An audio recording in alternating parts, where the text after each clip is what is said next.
Pub గురించి తెలుసా? Pub అంటే చిలకలూరుపేటలో పబ్బులు ఏడొస్తాయి మనకంటారు. హైదరాబాద్లో ఉంటుంది.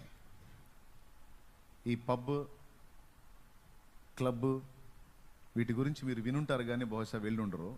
దేవుడి దయ వల్ల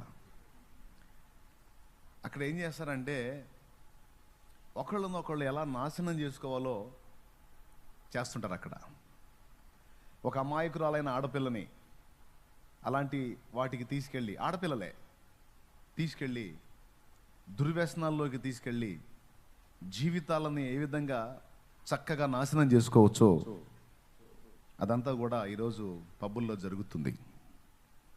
తల్లిదండ్రి దగ్గర క్రమంగా పెంచబడినటువంటి బిడ్డలు ఈరోజు అలాంటి వాటికి వెళ్ళి ఘోరమైనటువంటి డ్రగ్స్కి బానిసలు అయిపోయారు. చాలామంది యవనస్తురాళ్ళు, ఎక్కువ శాతం మంది ప్రాణాలు తీసుకుంటా ఉన్నారు వాటికి బానిసలై. లోకంలో ఉన్నటువంటి ఆడపిల్లలు తోటి ఆడపిల్లల్ని వాళ్ళు వెళ్తున్న నాశన మార్గం వైపు తీసుకెళ్ళడానికి వాళ్ళు చాలా కష్టపడతారు. ఫ్రెండ్షిప్ చేస్తారు, ప్రేమగా మాట్లాడతారు, వాళ్ళని ఆహ్వానిస్తారు చెడిపోయిన కార్యకలాపాలకి. అంతేకాదు వీళ్ళు తప్పుడు మార్గాల్లోకి వెళ్ళేటట్టు ఎంకరేజ్ చేస్తారు.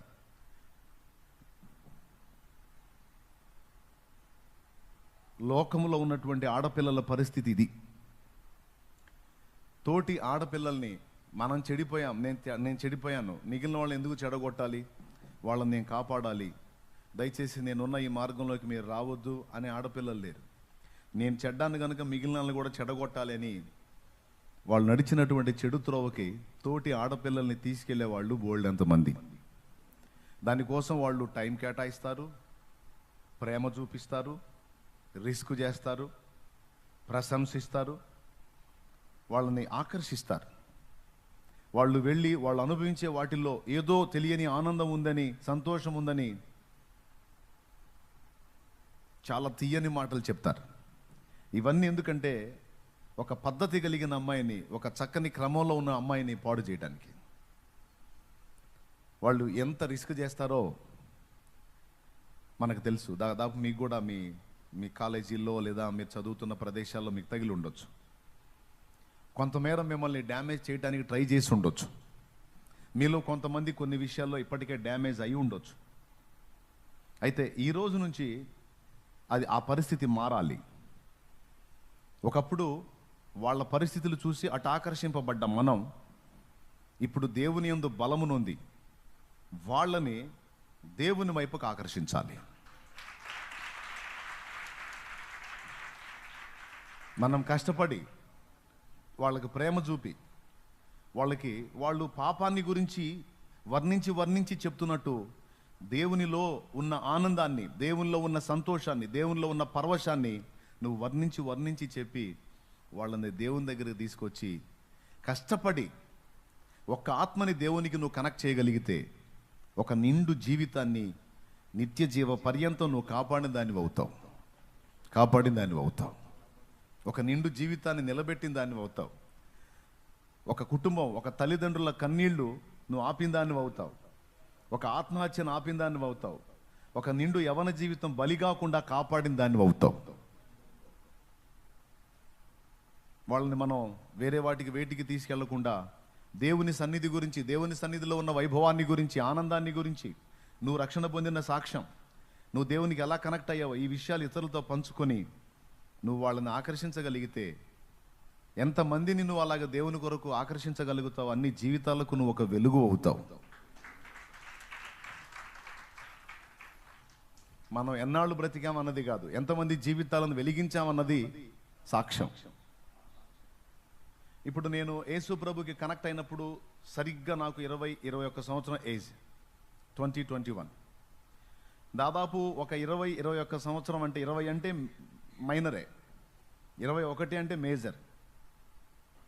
అంటే అప్పుడే మైనారిటీ తీరి మేజర్ అవుతున్నటువంటి దినాల్లో ఒక యవనస్తుడి ఆలోచనలు ఎన్ని రకాలుగా ఉంటాయో మీరు ఊహించవచ్చు. విచ్చలవిడి జీవితం లేడీస్కి ఎక్కువ, జెంట్స్కి ఎక్కువ? పెద్దగా చెప్పండి. ఆడపిల్లలకి ఆ స్వేచ్ఛ ఉండదు, కానీ మగవాడు అట్ట కాదు, వాడి ఇష్టం ఎట్లయినా తిరుగుతాడు. అలాగ విచ్చలవిడి జీవితంలోకి వెళ్ళడానికి నాకు చాలా అవకాశాలు ఉన్నాయి. కానీ సరిగ్గా ఆ 21 సంవత్సరం ప్రాయములోనే దేవుని కృపను బట్టి నేను దేవుని కొరకు పట్టబడ్డాను. నా ముందు ఒక పక్క దేవుడు ఉన్నాడు, ఒక పక్క లోకం ఉంది. ఇప్పుడు నేను దేవుడు అని దేవుని వైపు మొగ్గు చూపాను అనుకో, ఈ లోకము, లోక ఆకర్షణలు, లోక సంబంధమైన వాంఛలన్నిటినీ చంపుకోవాలి.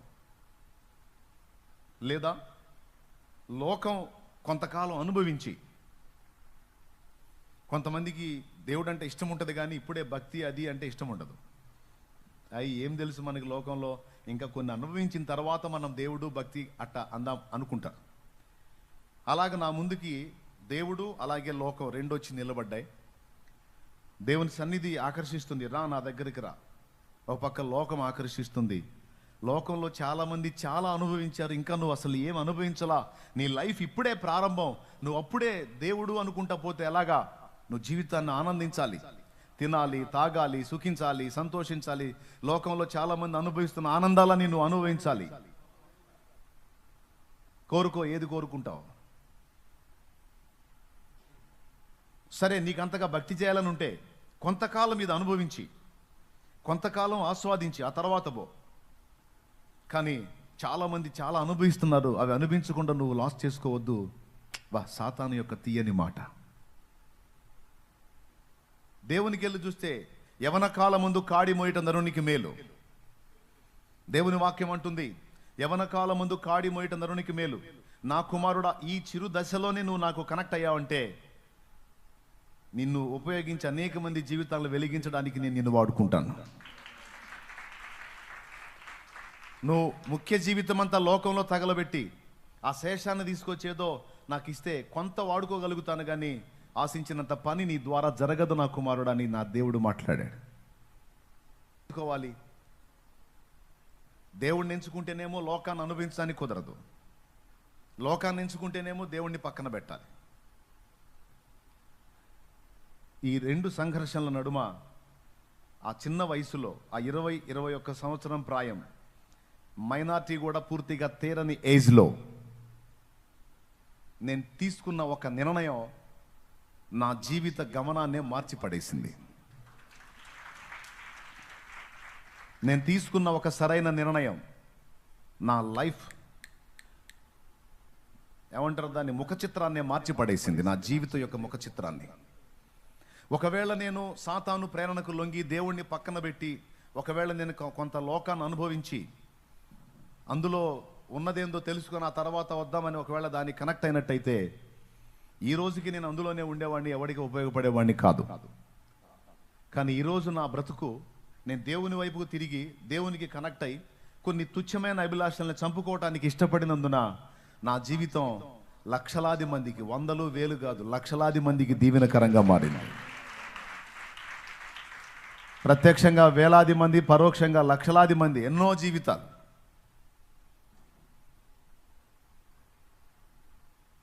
నా తోటి స్టూడెంట్స్, నా తోటి వ్యక్తులు, నా తోటి సహవాసులు బ్రతుకుతున్న బ్రతుకే నేను కోరుకున్నట్టయితే, మీకు నిజం చెప్తున్నాను, నా ఫ్రెండ్స్లో చాలామంది ఇప్పుడు బతికిలేరు, చనిపోయారు.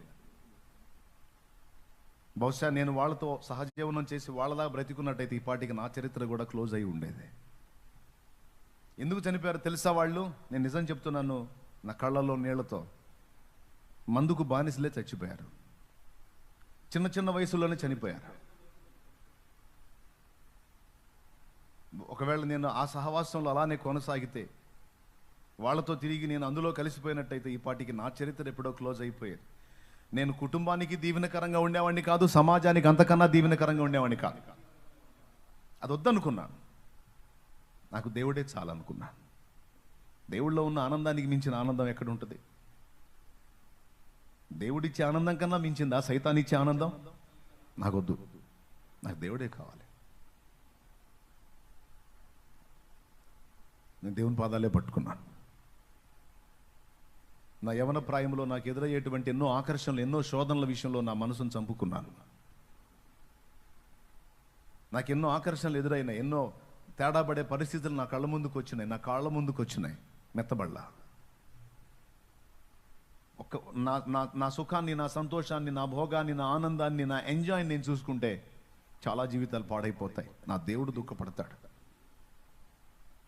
కొన్నిటిని గెలవాలి అంటే కొన్నిటిని త్యాగం చేయాలి అని ఆ లోకాకర్షణలను వదిలిపెట్టుకోవడానికి ఇష్టపడ్డాను. 21 సంవత్సరంలో నేను రక్షణలోనికి వచ్చాను. 4 సంవత్సరాల విశ్వాస జీవితం జీవించాను. 2006వ సంవత్సరంలో దేవుడు నన్ను సేవకు పిలిచాడు. అప్పటికి సరిగ్గా 25 ఏళ్ళు ఉంటాయి. 25 సంవత్సరాల వయసులో సేవలోనికి వచ్చిన నా కళ్ళ ముందుకి ఎన్నో ఆకర్షణీయమైన పరిస్థితులు వచ్చాయి. పని కట్టుకొని నన్ను శోధించిన వాళ్ళు లేకపోలేదు. యవనైచ్ఛలను రెచ్చగొట్టడానికి ప్రయత్నించిన వాళ్ళు లేకపోలేదు. కానీ అలా ఆలోచన కలిగిన ప్రతిసారి నా గుండె కొట్టుకుంది. సాతాను ఆ విధంగా నా ముందుకి ఆఫర్స్ తీసుకొచ్చిన ప్రతిసారి నేను భయపడ్డాను. ఎందుకంటే నేను ఒక్కడిని మెత్తబడి నేను నా అనే ఆలోచన చేసుకుంటే చాలా జీవితాలు పాడైపోతాయి. కాబట్టి నా బ్రతుకుని దేవునికి అంకితం చేద్దాం. టెంప్టేషన్స్ ఏర్పడతాయి, వాటిని అణుచుకుందాం, త్యాగం చేద్దాం అని అటు భౌతిక కుటుంబాన్ని, ఇటు ఆత్మీయ కుటుంబాన్ని, ఈ రెండింటికంటే ముందు దేవుణ్ణి దృష్టిలో పెట్టుకొని 25 ఏళ్ల ప్రాయంలో సేవ అంటే మీరు ఊహించండి, చిన్న విషయం అది. కానీ అన్నిటినీ దాటుకొని దేవుని కృపను బట్టి దేవుని కొరకు ఇంతవరకు నిలబడటానికి దేవుడు సహాయం చేశాడు.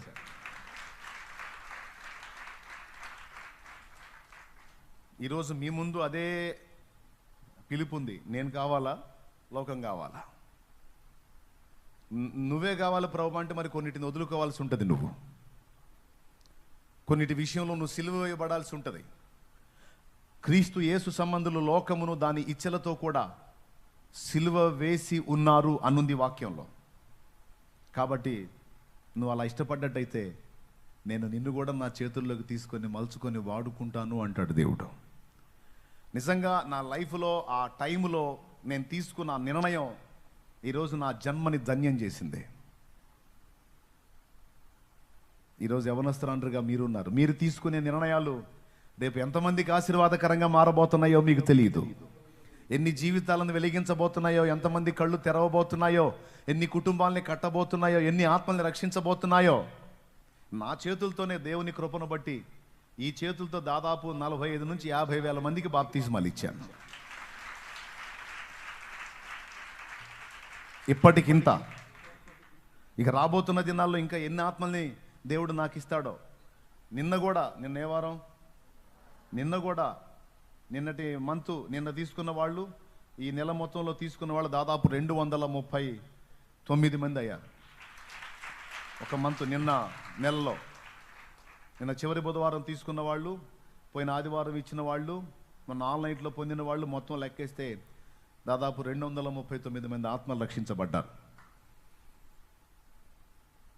ఎన్నాళ్ళు బ్రతికామన్నది కాదురా తల్లి, ఎలా బతికాము, ఎంతమందిని బతికించాము.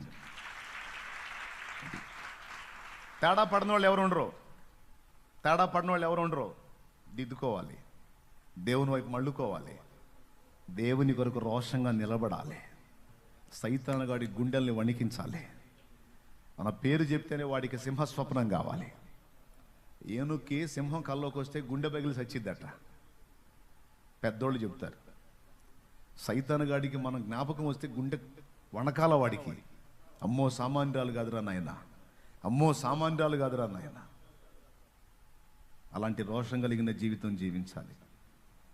మీరు దేవుడు నాకు ఇచ్చిన బిడ్డలు, నన్ను వెంబడిస్తూ నన్ను అనుసరిస్తున్నటువంటి నా బంగారు తల్లులు. నా విషయంలో నా మాదిరి, నా జీవితాన్ని ఏ ప్రాయంలో నేను తల నెరిసిన తర్వాత రాలా, నిండు ప్రాయంలో సరైన టైంలో, అదే మైనార్టీ కూడా ఇంకా తీరని ఏజ్లో నేను దేవుని కనెక్ట్ అయ్యా.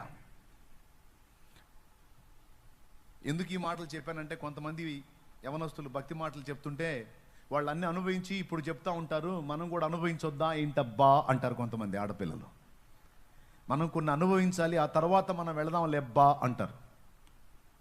అప్పుడు నువ్వు చెప్పొచ్చు, నోరు ముయ్యబ్బా, శాలెమ్మన్న 20 ఏళ్ల ప్రాయంలోనే వచ్చాడబ్బా అని నువ్వు చెప్పొచ్చు. దేవునికి స్తోత్రం.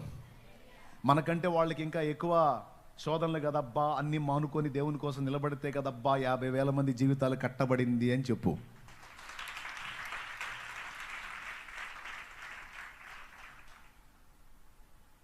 దేవునికి మహిమ. ఏమంటారు? రంగురంగుల ఆకర్షణలకు చూసి మోసపోవద్దు. చాలామంది ఆ ఆకర్షణలను చూసి మోసపోయి అడుగులేసి జీవితాలు నాశనం చేసుకొని ఎటు కాకుండా అయిపోయారు. అలా నిన్ను ఎవరైనా ఆకర్షింప చూస్తే వాళ్ళు అగ్నిగుండంలో ఉన్నారని మర్చిపోవద్దు. రంగురంగుల ఆకర్షణలే విత్తనాలయ్యేనా, రాకాసి మోకల స్నేహాలే నీకు ఉరులుగా మారేనా.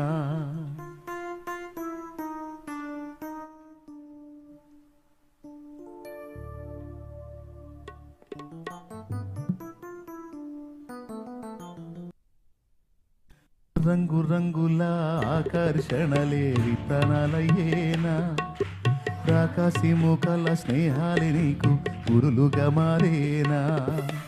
ఆకలి తీర్చగా చల్లిన నూకలు కావే చెల్లెమ్మ, ఆశతో నీవు వెళ్ళి వాలితే ఉరులే చెరలమ్మ. ఆకలి తీర్చగా చల్లిన నూకలు కావే చెల్లెమ్మ, ఆశతో నీవు వెళ్ళి వాలితే ఉరులే చెరలమ్మ. గుండెల్లో గుచ్చి మంటల్లో కాల్చే మాయే ప్రేమమ్మ. యవ్వన కాలపు కామపు చేష్టలు ప్రేమను కోకమ్మా. అల్లలెరుగని తెల్ల పావురమపై పైకెగిరావా, కఠినమైన ఈ లోకపు పోకడ కానక ఉన్నావా. కళ్ళ ఎరుగని తెల్ల పావురమపై పైకెగిరావా, కఠినమైన ఈ లోకపు పోకడ కానక ఉన్నావా. అయ్యో పావురమా, ఓ పావురమా, కళ్ళ ఎరుగని తెల్ల పావురమపై పైకెగిరావా, కఠినమైన ఈ లోకపు పోకడ కానక ఉన్నావా.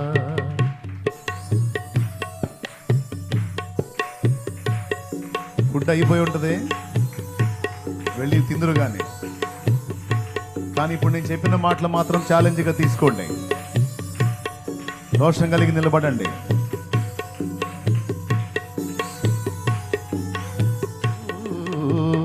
పావురమా. యేసయ్య పేతురు దగ్గరికి వస్తాడు. యేసయ్య పేతురు దగ్గరికి వస్తాడు, నిద్రపోతుంటాడు. అపోస్తలులు అందరూ నిద్రపోతుంటారు. సీమోను పేతురు దగ్గరికి వచ్చి, సీమోను సీమోను, నీవు నిద్రించుచున్నావా? అందరు నిద్రపోయినా నువ్వు నిద్రపోవు అనుకున్నానే. అందరూ మత్తులై జోగినా నువ్వు మత్తుడవు కావనుకున్నానే. నీవైనా నా కోసం మేలుకొని ఉండలేకపోయినావా? సీమోను, నువ్వు నిద్రిస్తున్నావా? ఈరోజు నువ్వు చదివే కాలేజీలో, నీ కుటుంబంలో, నీ సమాజంలో, నీ సంఘంలో దేవునికి నీ మీద ఆశ ఉందిరా తల్లి. దేవునికి నీ మీద ఆశ ఉంది. అందరు నిద్రపోయినా నువ్వు నిద్రపోవటానికి లేదు. అందరూ దారి తప్పి చెడిపోయినా నువ్వు చెడిపోవటానికి వీల్లేదు. నేను ఎందుకు కోరుకుంటున్నాడో తెలుసా? త్రోవ తప్పి జీవితాలను నాశనం చేసుకుంటున్న వాళ్ళని కాపాడేదానికి నేను ఏర్పరచుకున్నాడు దేవుడు. అందరిలాగా నువ్వు ఆలోచిస్తే ఆయన బాధపడతాడు. అమ్మా, నువ్వు కూడా అందరిలాగా ఆలోచిస్తున్నావా? నువ్వు కూడా అందరిలో ఒక దానివయ్యావా? అందరూ శరీరేచ్ఛలకు చిక్కినట్టు నువ్వు శరీరానికి అప్పగించుకుంటున్నావా? నువ్వు ఇలా ఉండవనుకున్నానే. నువ్వు మెలకువగలిగి ఉంటావు అనుకున్నానే. నువ్వు అనేక మందిని బతికిస్తావు అనుకున్నానే. అనేక మందిని వెలిగిస్తావు అనుకున్నానే. నిన్ను ఆధారం చేసుకొని నిన్ను ఉపయోగించి అనేక మంది యవన బిడ్డల్ని కాపాడదాం అనుకున్నానే. నువ్వు కూడా కలిసిపోయావా అని దేవుడు అనొద్దు. నిన్ను గురించి అనొద్దు. ఆ మాట అనిపించుకోవద్దురా తల్లి. నువ్వు బలు రక్కసి చెట్లలో వల్లి పద్మము కనబడినట్లు స్త్రీలలో నా ప్రియురాలు కనబడుతుంది అనిపించుకోవాలి. తన తోటి స్టూడెంట్స్ మధ్యలో నా బిడ్డ బంగారం, వాళ్ళ ప్రభావం నా బిడ్డ మీద పడనీయద్దు. నా బిడ్డ భక్తి, నేనంటే పిచ్చి నా బిడ్డకి. ఏ కాడికి నన్ను వాళ్ళకి పరిచయం చేయాలి, వాళ్ళని నా వైపు తిప్పాలన్న రందే కానీ వాళ్ళ ఆకర్షణలకు నా బిడ్డ లోనవ్వదు. బలు రక్కసి చెట్ల మధ్య వల్లి పద్మము లాంటిది నా కుమార్తె, నా కుమారి, నా బిడ్డ అని నిన్ను చూసి మురిసిపోవాలి నా యేసయ్య. నీ ఇష్టం, ఇక నువ్వు ఎలా జీవిస్తావు. ఇక్కడ ఈ కాసేపు చెప్పేదే మేము చెప్పేవాళ్ళమే, కానీ అవతలికి వెళ్ళిన తర్వాత జీవించాల్సింది నువ్వే. నువ్వు సాతానికి అప్పగించుకుంటావో, యేసయ్యకి అప్పగించుకుంటావో, అల్పకాల పాప భోగాలకు అప్పగించుకుంటావో, వాటిని విసర్జించి దేవునికి కనెక్ట్ చేసుకుంటావు. నీ జీవితాన్ని నీ చేతుల్లోనే ఉన్నాయి. కానీ ఒక్క మాట మాత్రం దేవుడు నిన్ను అడిగాడని రాసుకో. సీమోనో, నీవు నిద్రించుచున్నావా అనే మాట ఈరోజు నా తండ్రి నిన్ను కూడా అడుగుతున్నాడని గుర్తుపెట్టుకో. నీ పేరు పెట్టి నిన్ను పిలిచి నేను ఆ మాటనే పట్టుకున్నాను. షాలేము, ఎరా అందరికంటే నువ్వు ప్రత్యేకం అనుకున్నాను, వారికంటే నువ్వు నన్ను ఎక్కువగా ప్రేమిస్తావు అనుకున్నాను. నీవు కూడా నిద్రపోతావా? నువ్వు నిలవద్దా నా కోసం? పదే పదే పదే పదే ఈ మాట దేవుడు నాతో మాట్లాడుతున్నాడు. సీమోన్తో కాదు, ఇది నాతో అని నేను తీసుకున్నాను, ఇప్పటికీ తీసుకుంటున్నాను. ఫైనల్ ప్రార్థన చేయబోతున్నాను. ఈరోజు నిన్ను దేవుడు ప్రేమిస్తున్నాడు, నిన్ను నమ్ముతున్నాడు దేవుడు. నువ్వు దేవుడిని నమ్మటం కాదు, ఆయన నిన్ను నమ్ముతున్నాడు.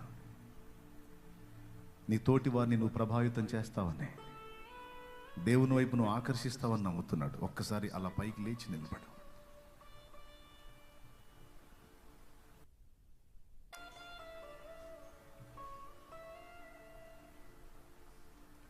జస్ట్ ప్రార్థన చేసి వెళ్దాం అనుకున్నాను, కానీ ఎందుకో మాట్లాడాలనిపించింది, మాట్లాడాను.